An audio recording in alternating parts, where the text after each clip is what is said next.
Pastor, ¿cuáles son las diferencias que hay entre la religión católica y los evangélicos pentecostales? Pues les recomiendo que tomen papel y lápiz, porque esta será prácticamente la conferencia de esta mañana.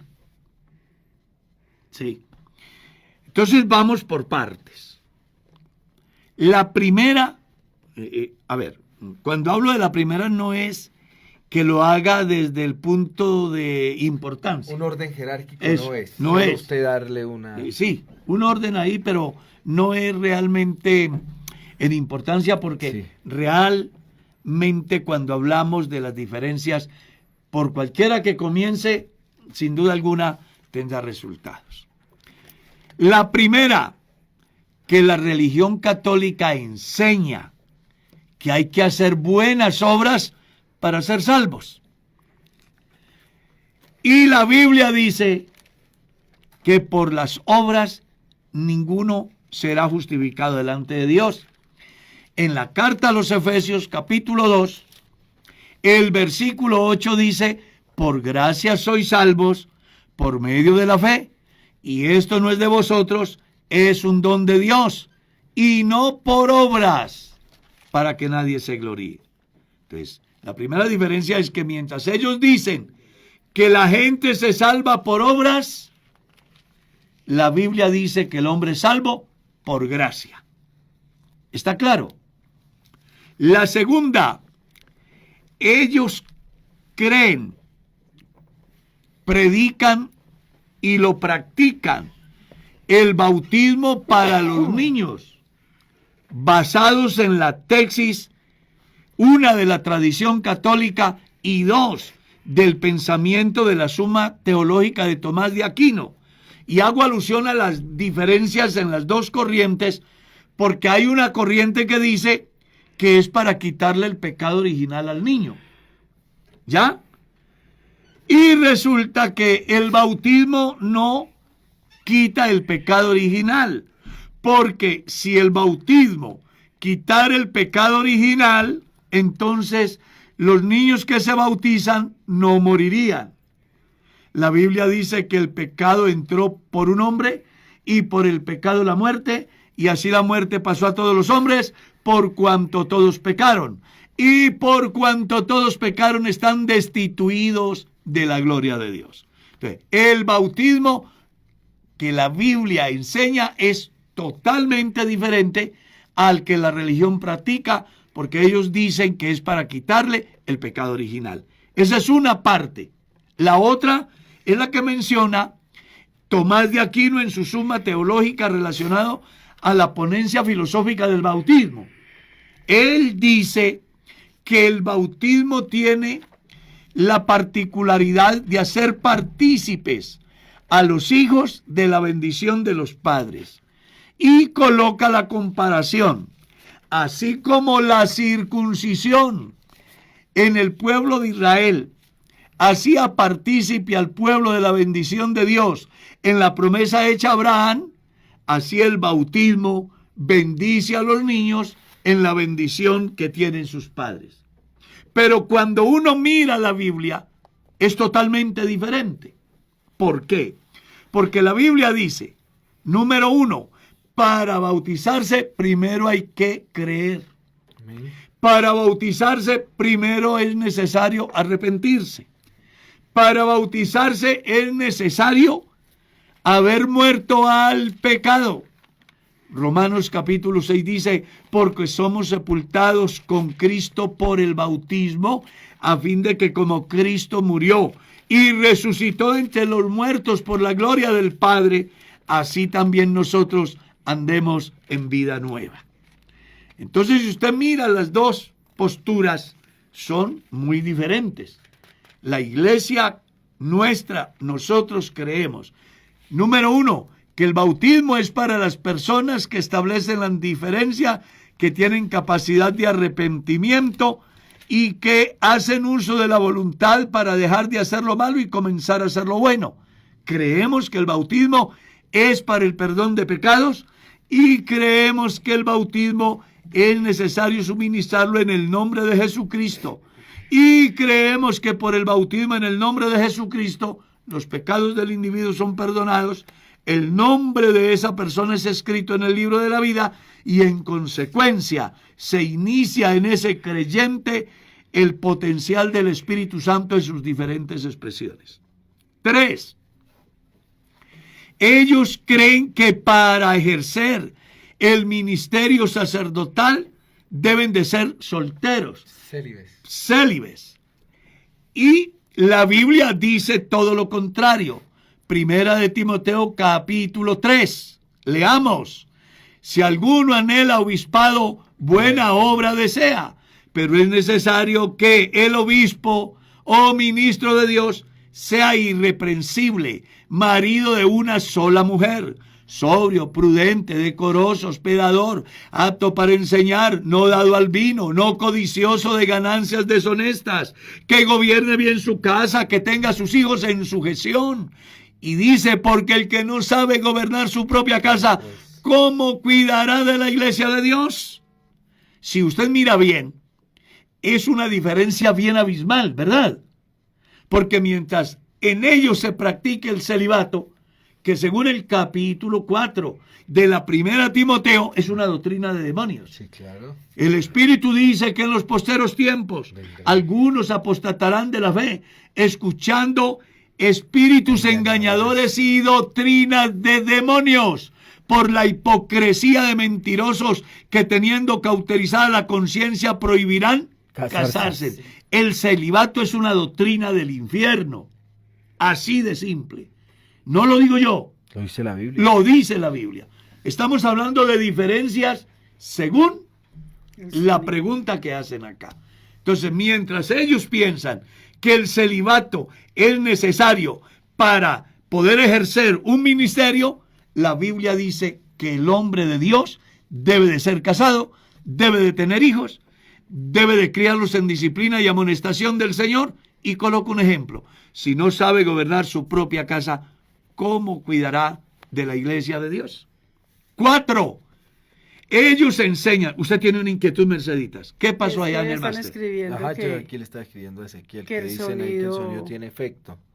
que ahora Entonces, también. bueno, entonces vamos a Cuando corregir inició, eso ahí. cuando inició. Claro que sí. Cuando ustedes vean esas anormalidades, interrumpan, porque nos interesa una buena transmisión. Bueno, esperamos que ustedes nos ratifiquen si ahorita sí está llegando bien el mensaje. 4. Dijimos, o mejor, la religión enseña, católica, que el sacerdote puede perdonar pecados. ¿Sí? Eso es lo que enseña la religión.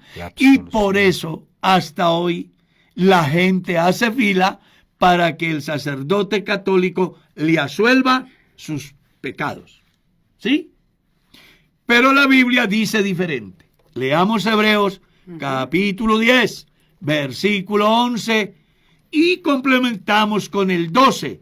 Y luego leemos San Marcos capítulo 2. Sí sabe Biblia. Claro, vamos a leer lo que dice la Biblia. Y ciertamente, todo sacerdote, día tras día, se presenta para administrar y ofrecer muchas veces los mismos sacrificios que nunca pueden quitar los pecados. ¿La cita, pastor? Hebreos capítulo 10, verso 11. Leamos el verso 12. Pero Cristo, habiendo ofrecido un solo sacrificio, una sola vez, por todos los pecados, se ha sentado a la diestra de Dios. Entonces mire la diferencia. Mientras que ellos enseñan y hacen que el pueblo vaya a confesar sus pecados, la Biblia dice que el único que puede perdonar pecados es Solo Dios. Dios. Y fue posible en Cristo. Isaías capítulo 53, el verso 6, ustedes leen que aunque todos nos descarriamos como ovejas, Jehová cargó en Cristo el pecado de todos nosotros. Marcos capítulo 2, cuando Jesús sana al paralítico, surge una enorme crítica entre los que estaban allí, y Jesús, viendo lo que ellos decían, pues les dice que es más fácil decir al paralítico, tus pecados te son perdonados, o decirle que se levante, que tome su lecho y ande. Y esto da como resultado es el cuestionamiento que hacen los señores que estaban allí diciendo, ¿quién puede perdonar pecados sino solo Dios? Amén. En el pensamiento de la sociedad en los días de Jesús tenían claro, el único que perdona los pecados es Dios. Y Jesús, haciendo uso de la autoridad como Dios, le perdonó los pecados al paralítico y lo mandó para su casa caminando. Quinto, ellos enseñan que después de muerto hacen oraciones para sacar a la persona de un atrio de tormento a el futuro cielo. Y hago alusión a esto cuando ellos dicen que hay que sacar las almas del purgatorio, ¿cierto? Y resulta que la Biblia dice todo lo contrario. Si usted lee bien las Escrituras, censura por completo la oración por los muertos. Lea Lucas 20, verso 46.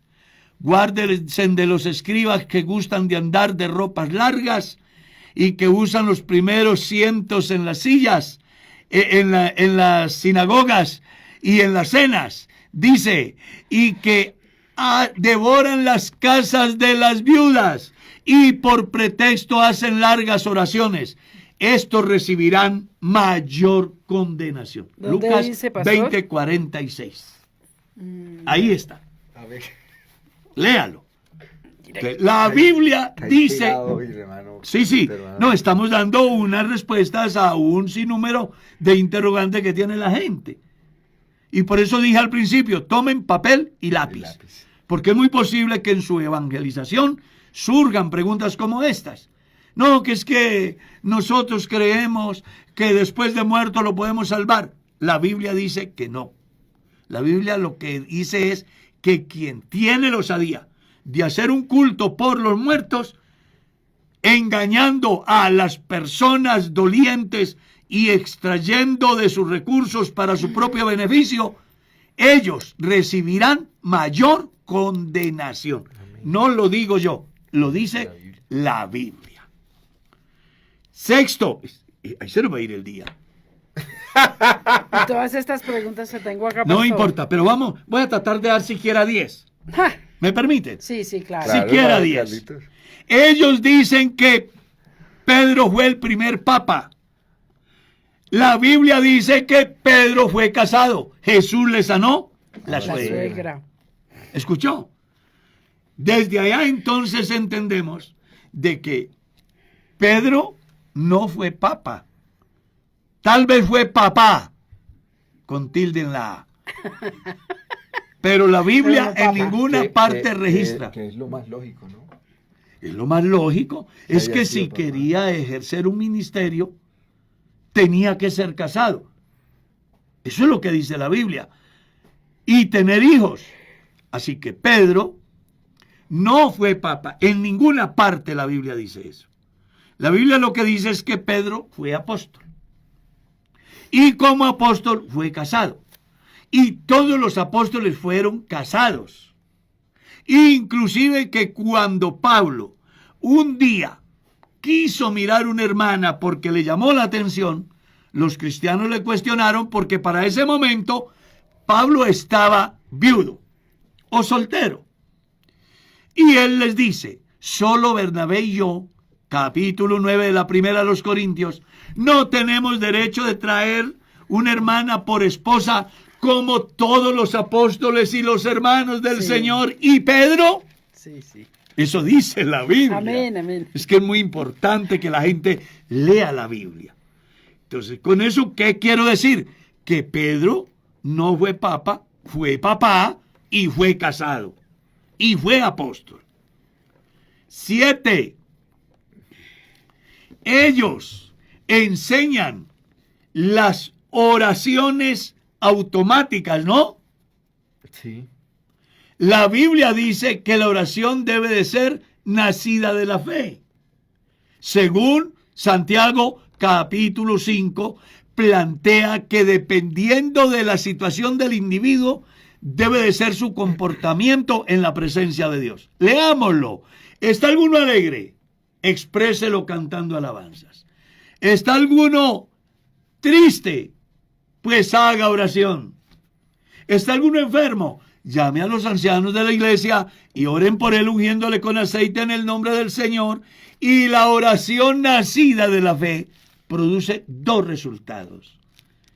Salva al enfermo y lo sana. Y concluye diciendo, la oración eficaz del justo Puede mucho. puede mucho. Mucho. Muy interesante, ¿verdad? 8.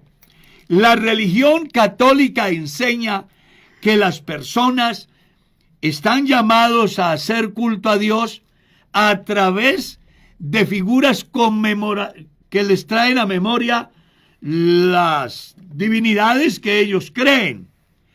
¿Qué dice la Biblia? Éxodo capítulo 20. Habló Jehová a Moisés diciendo, yo soy Jehová tu Dios que te sacó de la tierra de Egipto, de casa de servidumbre. No tendrás dioses ajenos delante de mí. No te harás imagen ni ninguna semejanza. No te inclinarás a ellos. No los honrarás. Porque yo soy Jehová tu Dios fuerte y celoso, que visito la maldad de los padres sobre los hijos, hasta la tercera y cuarta generación de los que me aborrecen. Si lees el Salmo 115, no a nosotros, oh Jehová, no a nosotros, sino a tu nombre da gloria por tu misericordia y tu verdad, porque han de decir los pueblos, ¿dónde está su Dios? Nuestro Dios está en los cielos, y todo lo que quiso ha hecho. Pero los ídolos de los pueblos son obras de mano de hombres. Tienen ojos, no ven, manos no palpan, pies no caminan, garganta no rugen con ella. Y concluye diciendo, semejantes a ellos son los que los hacen y cualquiera que confía en ellos. En todos los pecados que menciona Gálatas capítulo 5, el verso 16 en adelante, aparece uno que se llama idolatría. Y dice que quien practica la idolatría no heredará el reino de Dios. Entonces, mientras la religión enseña venerar a las imágenes, la Biblia condena severamente tal comportamiento, como ya lo hemos constatado. ¿Está claro? 9. Ellos enseñan que la Virgen María es virgen antes del parto, en el parto y después del parto. La Biblia dice que María tuvo más hijos. San Mateo capítulo 1, el versículo 22 en lo adelante. Pero si quiere, leemos desde el verso 18. El nacimiento de Jesucristo fue así. Estando desposada María, su madre, con José, antes que se juntase, se halló que había concebido del Espíritu Santo. Y José, su marido, como era justo y no quería infamarla, quiso irse dejándola en secreto. Y aquí un ángel del Señor le apareció en sueño y le dijo, José, no temas en recibir a María, tu mujer, porque lo que en ella es engendrado del Espíritu Santo es. Y dará a luz un hijo, y llamará su nombre Jesús, porque él salvará al pueblo de sus pecados. Todo esto aconteció para que se cumpliera lo dicho por el Señor, por boca del profeta, cuando dijo, he aquí la Virgen concebirá y dará a luz un hijo y llamará su nombre Emanuel, que traducido es Dios con nosotros. Despertando José del sueño, hizo como el ángel del Señor le había mandado y no conoció a María hasta que ella dio a luz a su hijo primogénito. Primogénito. Eso quiere decir que fue el primero. Después vendría más. Para que usted lo pueda corroborar en el campo bíblico, San Juan capítulo 2. Lea bien. Y descubre que después del milagro que Jesús hace en Caná de Galilea, descendieron a Capernaum Jesús, su madre, sus hermanos y sus discípulos. Lea San Juan capítulo 7. Se acercaba la fiesta de los tabernáculos y los hermanos de Jesús le dijeron, sube a la fiesta para que hagas allí los milagros, porque nadie que quiere darse a conocer hace las cosas en secreto, sino que las hace en público. Y le dijo, y dice la Escritura, que las hiciera para que sus discípulos creyeran en él, porque aún sus hermanos no creían en Jesús. Lea San Mateo capítulo 13, verso 53. al ver las maravillas y milagros que Jesús hacía, entonces los que estaban allí decían, ¿no es este el hijo del carpintero? ¿No se llama su madre María y sus hermanos Jacobo, José, Simón y Judas? ¿No están todas sus hermanas con nosotros? ¿De dónde pues tiene esta sabiduría y estos milagros? Y se escandalizaban de él. Jesús les dijo, no hay profeta sin honra sino en su propia tierra. Con este argumento bíblico lo que estamos diciendo es que mientras la religión dice que María era y aún es, la Biblia dice que ella era virgen hasta que dio a luz el primer hijo. Y después José se allegó a ella como hombre y engendró en ella hijos e hijas. No lo digo yo, lo dice la Escritura. ¿Qué le parece? Falta una. ¿Cuál? Te dijo que 10, lleva 9. Ah, sí, señor. La risa de la hermana Mercedes, estamos cumpliendo con lo dicho por el hermano Carlos. Sí, que Digo siquiera que 10. Porque yo sé que si no nos quedamos aquí hasta las Claro. 7. Claro, tenemos un sinnúmero de cosas que uno llegaría a, mejor dicho, a la maratón del día de hoy. Pero hay otra cosa que es muy importante, y es que la religión enseña que el único que puede interpretar las Sagradas Escrituras es el Papa de Roma. Así que la homilía en todas las iglesias católicas es el pensamiento del Papa de Roma. La Biblia dice, a diferencia, que todas las Escrituras son divinamente inspiradas por Dios, útiles para enseñar, para corregir, para instruir en justicia, con un objetivo, que el hombre de Dios sea preparado enteramente para toda buena obra. Y dice, porque ninguna de las Escrituras es de interpretación privada.